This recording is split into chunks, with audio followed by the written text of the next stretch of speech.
केंद्रीय मंत्री नितीन गडकरी यांच्या संकल्पनेतून साकारलेली ॲग्रो व्हिजन ही मध्य भारतातील सगळ्यात मोठी कृषी प्रदर्शनी जी आहे त्याचं उद्घाटन आज झालेलं आहे। आणि या ठिकाणी आपण जर बघितलं तर भव्य दिव्य अशी प्रदर्शनी या ठिकाणी आयोजित करण्यात आली।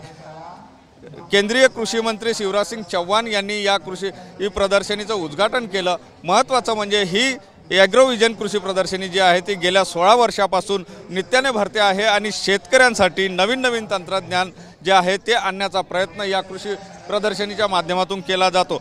शेतीमध्ये होणारे वेगवेगळे प्रयोग, शेतीची उत्पादकता वाढवण्याच्या दृष्टीने केले जाणारे प्रयोग, शेतीशी संबंधित असलेल्या वस्तूंचे प्रयोग, मग ते ट्रॅक्टर असो किंवा इतर जे आहे त्या सगळ्या बाबी या ठिकाणी कृषी प्रदर्शनामध्ये ठेवण्यात येतात, जेणेकरून शेतकऱ्यांना त्यांनी कुठलं हे वापरायला पाहिजे या संदर्भातली माहिती या ठिकाणी मिळणार आहे। महत्त्वाचं म्हणजे शेतकऱ्यांना मार्गदर्शन करण्यासाठी या ठिकाणी देश विदेशातील शेतीचे तज्ज्ञ जे आहे ते या ठिकाणी येणार आहे। संत्रा असो किंवा मग इतर जी पिकं आहे त्या पिकाशी संदर्भातील माहिती जी आहे त्या तज्ज्ञांकडून या ठिकाणी क्लासेस होणार आहे आणि त्या माध्यमातून या ठिकाणी शेतकऱ्यांना मार्गदर्शन केलं जाणार आहे।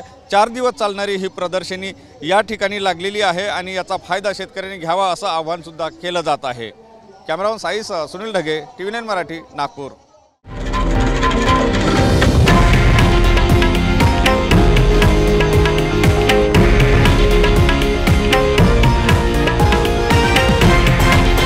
हे आहे देशातील नंबर 1 न्यूज नेटवर्क आणि आपण पाहत आहात TV9 मराठी, एकमेव।